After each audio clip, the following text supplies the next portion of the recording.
अस्सलाम वालेकुम, doctor Jabir here. सो आज का जो हमारा टॉपिक है वो इंतहाई अहम होने वाला है और वो है जीआईटी माइक्रोबायोम, यानी हमारे निज़ाम में जो बैक्टीरिया है उसके बारे में बात करेंगे। ठीक है, नॉर्मली बैक्टीरिया को लोग जो है ना हार्मफुल तस्वर करते हैं, लेकिन इस लेक्चर में आप जो है ना ये जानेंगे कि सारी बैक्टीरिया जो है ना हार्मफुल नहीं है। ठीक है, अगर ये एक राइट प्लेस पे हो, एक सही जगह पे हो, तो ये आपकी ज़िंदगी को जो है ना बदल सकता है, आपकी ज़िंदगी को मेंटेन कर सकता है। ठीक है, लेकिन अगर ये गलत जगह पर जो है ना एंटर कर जाए तो फिर ये आपको मसले क्रिएट कर सकता है और आप इसको जरासीम फिर कह सकते हैं। ठीक है, तो इसीलिए बैक्टीरिया को आप डायरेक्टली जो है ना जरासीम नहीं कह सकते। जैसे कि हमारे अंदर तकरीबन 100 ट्रिलियन बैक्टीरिया है। ठीक है, हमारी अपनी जो सेल है वो 10 ट्रिलियन है और हमारे अंदर जो बैक्टीरिया है जीएनटी के अंदर वो तकरीबन 100 ट्रिलियन है। तो according to doctor Robert Lustig we are a big bacteria with legs. इसका मकसद है कि हम बहुत बड़े बैग है बैक्टीरिया के जो कि हाथ पाँव है हमारे पास। ठीक है, तो इसीलिए तकरीबन 2 to 3 kg बैक्टीरिया है हमारी जीआईटी में। 2 to 3 kg ये बहुत ज़्यादा नंबर है। ठीक है, लेकिन उनका सेल छोटा है तो इसीलिए उनका वेट इतना ज़्यादा नहीं है। ठीक है, तो इसीलिए जीआईटी माइक्रोबायोम इंतहाई ज़रूरी चीज़ें हमारी हेल्थ के लिए, जो कि आजकल जो है ना इग्नोर किया गया है। आपने किसी डॉक्टर से इसके बारे में जो है ना सुनेंगे। रीज़न क्या है? क्योंकि हमें इनके इम्पोर्टेंस का नहीं पता।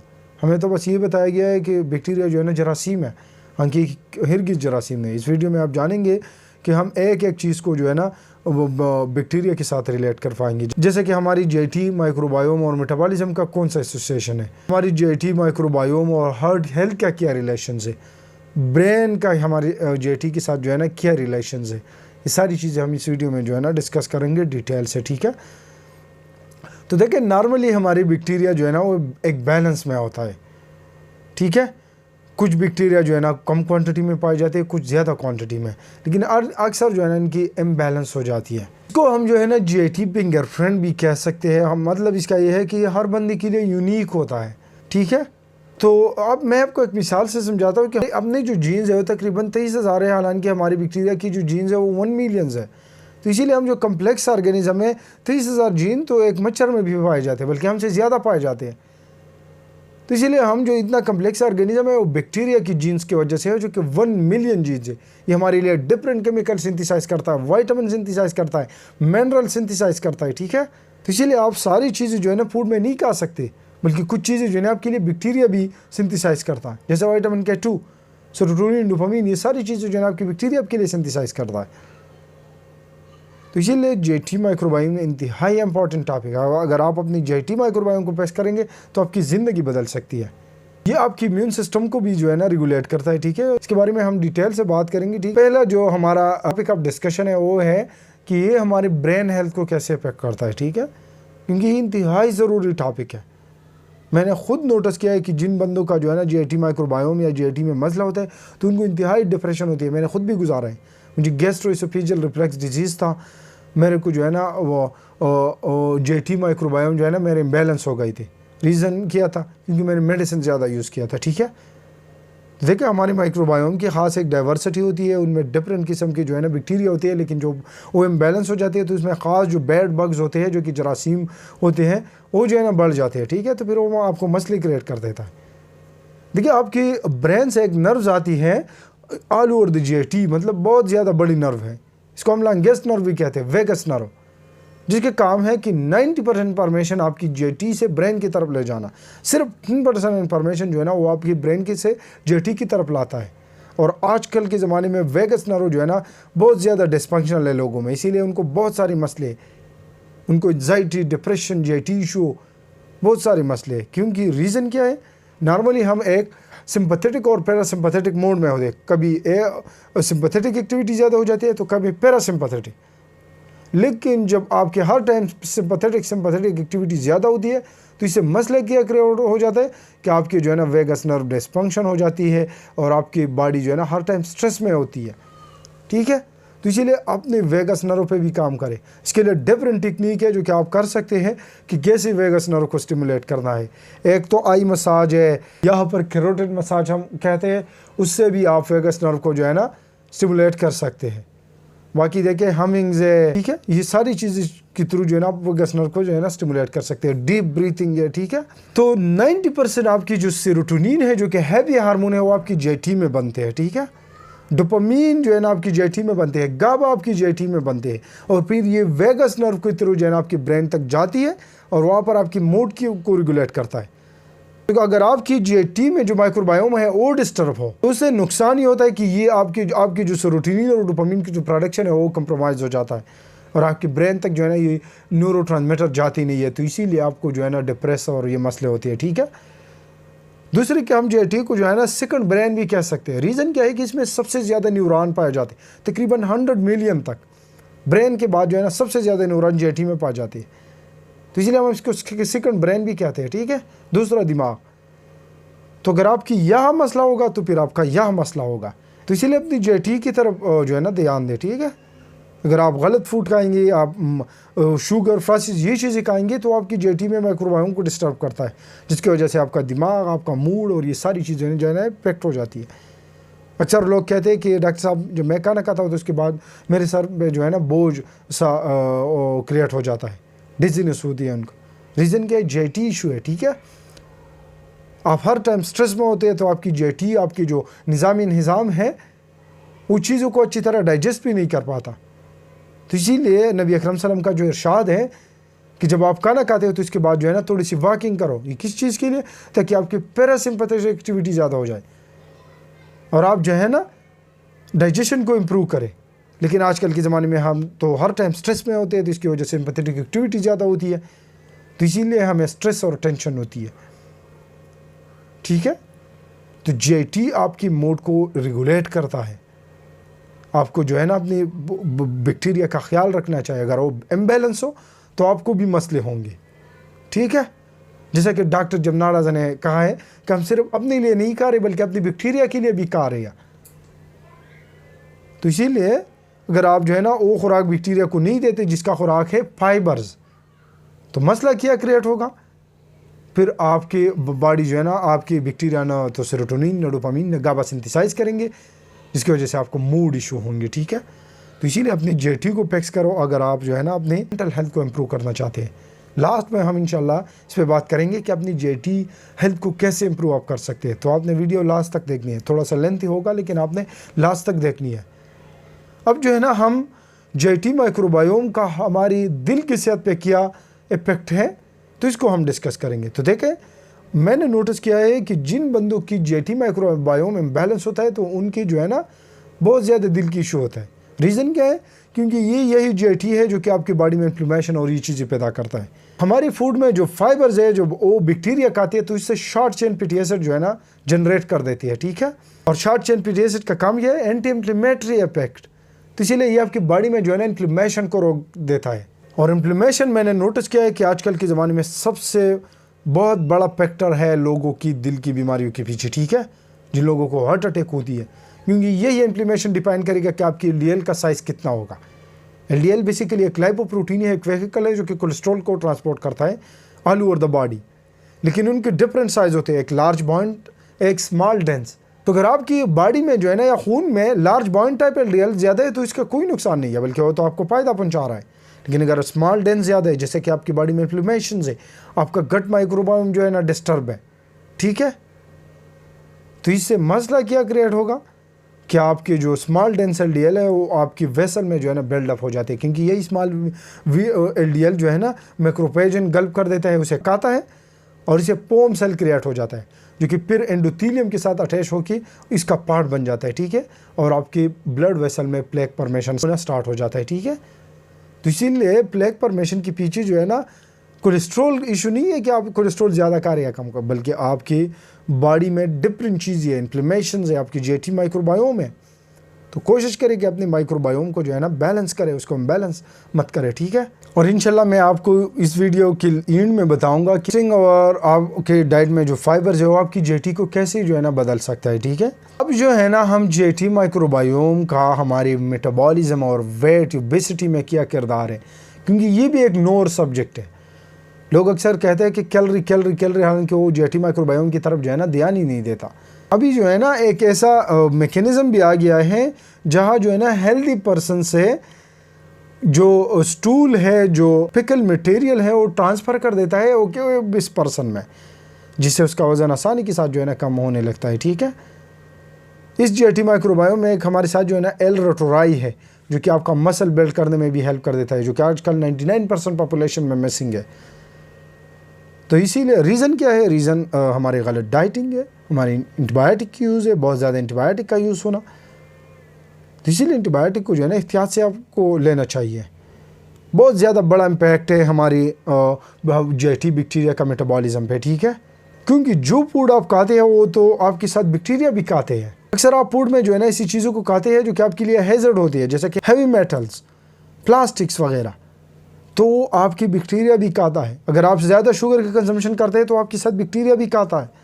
तो इसलिए हम लोगों को जो है ना गैस और ब्लोटिंग का इशू भी ज़्यादा होता है। रीज़न क्या है? क्योंकि बैक्टीरिया जो शुगर आप कंज्यूम करते हैं उसको परमेंट कर देते हैं, उससे गैसेस प्रोड्यूस करता है। तो इसलिए अगर आपको गैसेस और ब्लोटिंग का इशू है तो आपको शुगर और ये चीज़ अवॉइड करनी चाहिए। हत्ता कि आपको फाइबर भी थोड़ी टाइम के लिए अवॉइड करना चाहिए। आपको स्मॉल इंटेस्टिनल बैक्टीरियल और ग्रोथ का इशू है, आपके माइक्रोबायोम जो है ना डिस्टर्ब है, इम्बैलेंस है। और जैसे कि आप लोगों को मैंने पहले बताया कि जब बैक्टीरिया जो कि कोलन में, लार्ज इंटेस्टाइन, बड़े आंत में प्रेजेंट होते हैं तो वो आपकी जो आपने जो फाइबर खाई होती है उससे short chain fatty acid produce करता है, ठीक है, जिससे कोलन भी एनर्जी लेता है, ठीक है, और आपकी बॉडी में जो है ना एंटी इंफ्लेमेटरी किरदार भी अदा करता है। तो मैंने लोगों में नोटिस किया है कि अक्सर लोगों का वज़न इसीलिए कम नहीं होता है या ज़्यादा बढ़ रहा है क्योंकि उनको इन्फ्लेमेशन का इशू होता है, उनकी बॉडी में इन्फ्लेमेशन होती है, ठीक है।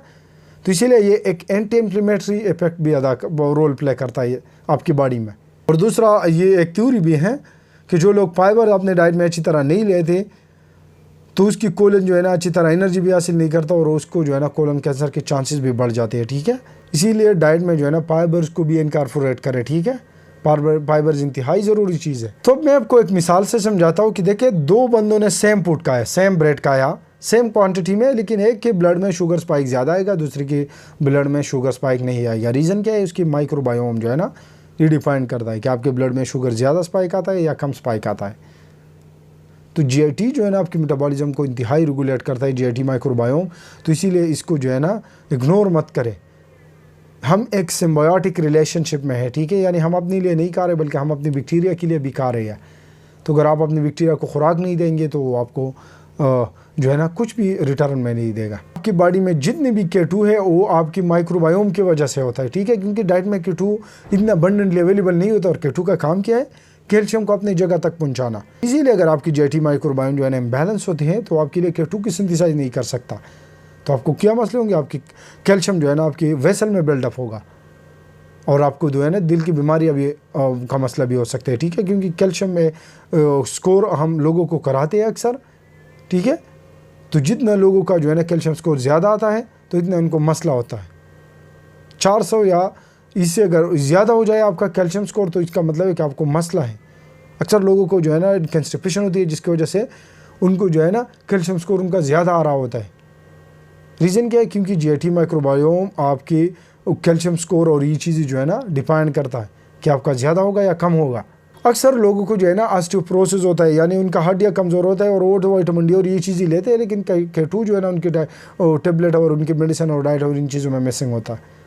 तो मसला क्या क्रिएट होता है कि आपके बॉडी में तो कैल्शियम इब्ज़ॉर्ब होता है क्योंकि वो तो विटामिन डी का काम है, लेकिन वो अपने बोन तक नहीं पहुँचता। K2 बेसिकली एक व्हीकल है कैल्शियम के लिए, ठीक है। इसीलिए कोशिश करें कि अपनी जीआईटी का जो है ना ख्याल रखें। आपके लिए विटामिन K1 भी सिंथेसाइज करता है, ठीक है। तो इसीलिए बच्चों से जब आप इस अपेंडिक्स को रिमूव कर देते हो तो इसकी वजह से उसको K1 डिफिशिएंसी क्रिएट हो जाती है और फिर उनकी ब्लीडिंग का चांसेस जो है ना बढ़ जाते हैं, क्योंकि K1 का काम है ब्लीडिंग को रोकवाना, ठीक है। आपकी जीआईटी माइक्रोबायोम की वजह से भी आपको फैटी लिवर हो सकता है, यानी आपकी जिगर पे चर्बी आ सकती है, क्योंकि अक्सर लोगों को जो है ना इन्फ्लेमेशन होती है जिसकी वजह से उनको जो है ना फैटी लिवर का इशू होता है। जब आपकी बॉडी में इन्फ्लेमेशन होती है तो लीवर भी जो है ना फैट्स और चर्बी को अच्छी तरह हैंडल नहीं कर सकती, तो इसीलिए वो हेपेटोसाइट यानी लीवर की जो सेल है उसके अंदर रह जाते हैं, ठीक है। तो फिर फैटी लिवर जन्म लेता है और फैटी लिवर आजकल के ज़माने में बहुत कॉमन है, ठीक है। इसके पीछे और भी रीज़न है, शुगर कंजम्पशन, अल्कोहल कंजम्पशन या कोई और भी रीज़न हो सकता है, लेकिन जीआईटी माइक्रोबायोम भी हो सकता है, ठीक है। आपकी जो इम्यूनिटी है वो भी आपकी जीआईटी माइक्रोबायोम जो है ना डिपेंड करता है कि वो मजबूत होगा या नहीं। आजकल के ज़माने में जो ऑटोइम्यून डिजीज़ है वो भी जीआईटी माइक्रोबायोम के इम्बैलेंस होने की वजह से है, जैसे कि टाइप 1 डायबिटीज़, बच्चों में जो शुगर होता है, जोड़ों में दर्द, रोमेटॉइड अर्थराइटिस, सिस्टमिक लूपस एरिथेमेटोसिस, बहुत सारी ऑटोइम्यून डिजीज़ जो है ना वो आपकी जेटी से राइज होता है। रीज़न क्या है? इम्बैलेंस माइक्रोबायोम, ठीक है, क्योंकि यही बैक्टीरिया आपके इम्यून सिस्टम को सिखाता है कि देखें आपने वो रिएक्ट नहीं करना, आपने वो रिएक्ट नहीं करना, और आपकी इम्यून सिस्टम से जो है ना ये दोस्ती कर लेता है। लेकिन इम्यून सिस्टम उनको जो है ना एक हद में रखता है, ठीक है। आपके 80% जो इम्यून सिस्टम है वो आपकी जेटी में होता है, तो इसीलिए वो जो है ना आपको जेटी माइक्रोबायोम को एक हद में रखता है कि देखें ये आपकी जगह है, इसे आपने जो है ना और कहीं नहीं जाना, आपने ब्लड में एंट्री करना है, ठीक है। तो इसीलिए आपकी जो टी रेगुलेटरी सेल है जो कि आपकी इम्यून सिस्टम को रेगुलेट करता है, उससे आपकी बैक्टीरिया जो है ना दोस्ती कर लेता है। तो अगर आपकी इम्यून सिस्टम जो है ना बैक्टीरिया के खिलाफ जो है ना वो रिएक्शन करता है, तो आपकी टी रेगुलेटरी सेल जो है ना उसको कंट्रोल करता है कि देखें नहीं ये जो है ना बेड्स बग नहीं है, ये जरासीम नहीं है, बल्कि ये हमारे लिए बेनिफिशियल है। लेकिन जब आपकी जेटी माइक्रोबायोम डिस्टर्ब होती है तो इसीलिए बेड बैक्टीरिया बढ़ जाते हैं, और फिर से नुकसान क्या होता है कि आपकी टी रेगुलेटरी सेल जो है ना इस चीज़ को मेमोराइज़ नहीं कर पाता, और वो हर चीज़ के खिलाफ जो है ना वो रिएक्शन कर देता है, जिसकी वजह से बहुत सारी ऑटोइम्यून डिजीज़ जो है ना जन्म लेते हैं। ऑटोइम्यून डिजीज़ बेसिकली हम इसको कहते हैं कि जब आपके अपने जो इम्यून सिस्टम है, जो दिफाई सिस्टम है, वो आपकी बॉडी के खिलाफ हो जाए, इसकी गलत चीज़ है, और आपको बहुत सारे ऑटोइम्यून डिजीज़ का मसला जो है ना क्रिएट हो जाता है, ठीक है। तो इसलिए अगर आपको ऑटोइम्यून डिजीज़ है तब भी आपको जो है ना अपनी जेटी की तरफ ध्यान देना चाहिए। अगर आपको स्किन प्रॉब्लम है, सोरियासिस है, डर्मेटाइटिस है, तब भी आपको जो है ना अपनी जेटी की तरफ जाना होगा, ठीक है, क्योंकि स्किन आपका एक आईना है जो कि आपकी आर्गन को डिपेंड करता है कि वो हेल्दी है या अनहेल्दी है, ठीक है। तो पार्ट में आ गई है, ठीक है, जिसका मेन रीज़न है कि आप लोगों को मैं ये बताऊंगा कि आप अपनी जेटी को कैसे जो है ना हील कर सकते हैं, कैसे आप जेटी में जो आपकी बैक्टीरिया इम्बैलेंस हो चुकी है उसको बैलेंस कर सकते हैं, क्योंकि ये बहुत बड़ा मसला है। तो इसीलिए ये जो डिस्कस करना इंतहाई ज़रूरी है। तो अच्छा, आपने जो पहला काम करना है वो फास्टिंग करनी है, ठीक है। अब आप कहेंगे कि फास्टिंग से क्या फ़ायदा होगा, तो देखिए फास्टिंग में आपकी जेटी को जो है ना टाइम मिलता है रोज़े की वजह से, जिसकी वजह से वो रिसीट हो जाते हैं, उसमें जो बैड बग्स है वो तो मर जाते हैं, लेकिन जो गुड बैक्टीरिया है वो जो है ना अपेंडिक्स और जो ल्यूमन होता है जेटी में उसमें हाइड हो जाते हैं और जो है ना वो ज़िंदा रह जाते हैं। बाकी जो बैड बग है वो ख़त्म हो जाते हैं, ठीक है, क्योंकि उनको बैक्टीरिया फूड अवेलेबल नहीं होता। गुड बैक्टीरिया तो सर्वाइव कर सकते हैं, लेकिन बैड बैक्टीरिया बगैर फूड की जो है ना सर्वाइव भी नहीं कर सकता। कोशिश करें कि आप जो है ना फास्टिंग ज़रूर करें, आप इंटरमिटेंट फास्टिंग भी करें। मतलब इसका ये है कि आपको जो है ना कुछ खास दौरानी में खाना होगा, जैसे कि आप 16 आवर आपको फास्टिंग करनी है और आपको 8 आवर जो है ना ईटिंग विंडो रखना है, फिर आप या 18 आवर फास्टिंग करें और 6 आवर ईटिंग विंडो रखें, इससे आपको बहुत ज़्यादा फ़ायदा होगा, ठीक है। सेकंड कि आपको फाइबर्स लेना चाहिए, ठीक है। फाइबर से फ़ायदा क्या होगा कि आपकी जो बैक्टीरिया इम्बैलेंस हो चुके हैं वो काफ़ी हद तक जो है ना बैलेंस हो जाए, क्योंकि अगर आप प्रोसेस फूड खाते हैं तो इसमें फाइबर्स नहीं होती, तो बैक्टीरिया आपकी जेटी पे अटैक शुरू कर देता है और आपको इन्फ्लेमेशन क्रिएट कर देता है, ठीक है। तो इसीलिए फाइबर उनको खुराक देना इंतहाई ज़रूरी है, क्योंकि हम अब सिर्फ अपने लिए नहीं कर रहे बल्कि अपने बैक्टीरिया के लिए भी कर रहे हैं। आजकल के ज़माने में हर दूसरा फूड जो है ना प्रोसेस है, आप जो भी चीज़ खाते हो वो प्रोसेस है अक्सर, और आपको मालूम भी नहीं है कि ये प्रोसेस है। मसला तो इधर पे ये है, क्योंकि हम प्रोसेस फूड किसको कहते हैं, सिर्फ बर्गर को, पिज़्ज़ा को, इसको हम प्रोसेस कहते हैं। हालांकि आप जो आटा इस्तेमाल कर रहे हैं, जो बाज़ार से आप लाते हैं, वो सबसे प्रोसेस है, वो सबसे ज़्यादा मसले क्रिएट कर रहा है।